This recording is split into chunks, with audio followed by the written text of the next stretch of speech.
Ethan Roth.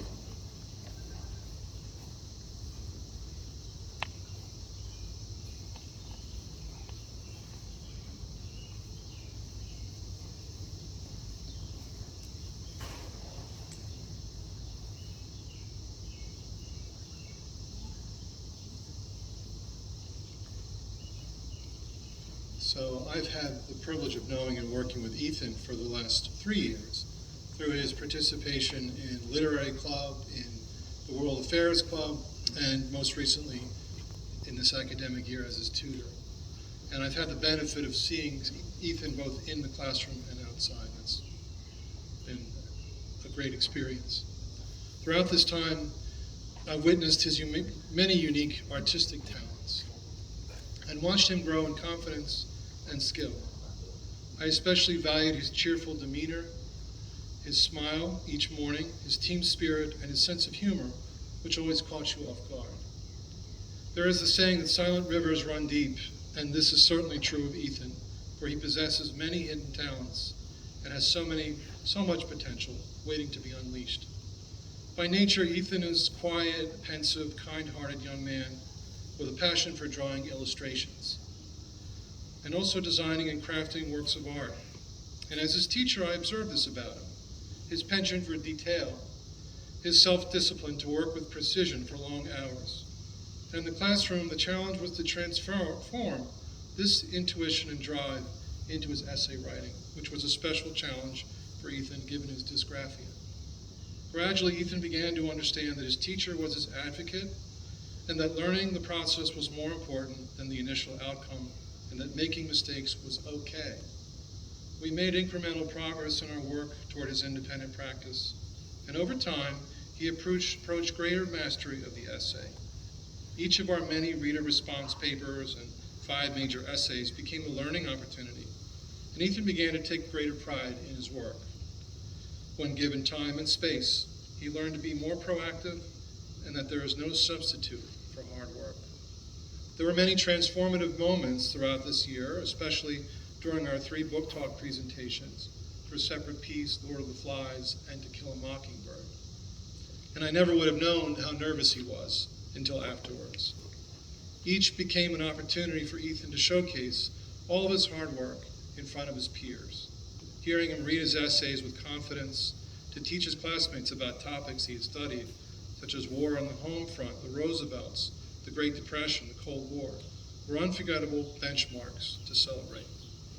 Over time, I've witnessed Ethan's love for reading and his ability to articulate his point of view, especially when unraveling character motivations in novels we read, or when exploring aspects of history, philosophy, politics, poetry, or deciphering the connotations of selected words.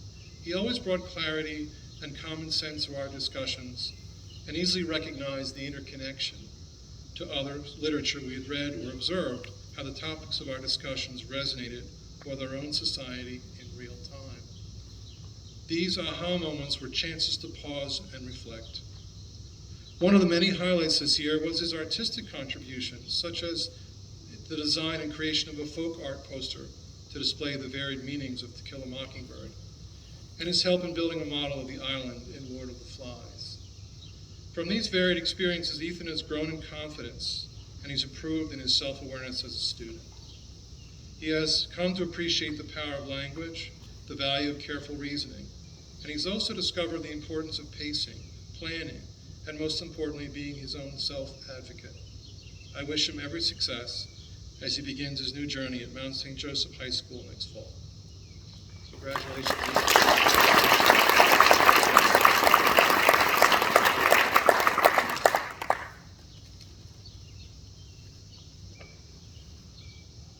Hi, Ethan. Ethan was also one of my frequent flyers at my lunch club back in the day. As much as I might be the teacher in this situation, I feel like I have to thank Ethan for teaching me. I know a lot more about knives, video games, and digital art, especially physical, than I did before Ethan. Your enthusiasm about your interest is infectious. You have one of my favorite qualities in a human being, and it's eagerness. You get into something and you get into it hard, and you let everybody else know about it, and that's So much fun. I will never forget the one day that Ethan actually came into my classroom, and it's very strange that it would also be mentioned during Hunter's speech, but he came in and said, Miss Fair, I got the thing that I've been talking about and dreaming about. It's an automaton. And he spent, I think, at least 3 art classes and lunches designing little hats and outfits for the automaton, which I think there eventually became a family of automatons. Just fun and exciting and eager in the best way. And I'm sorry if I embarrassed you a little bit, Ethan, because you've grown a lot since then. But there was also a day, it's one of my favorite Ethan moments, where you came into my classroom, you got into my brown paper, and you made yourself this little outfit, and you declared yourself the Spud Bud! And it was amazing. Sorry, but you're always going to be my Spud Bud. Ethan, I will truly, truly miss you. I don't know, how am I going to decide which Nintendo Switch game to get next without you? You're going to have to come back and tell me.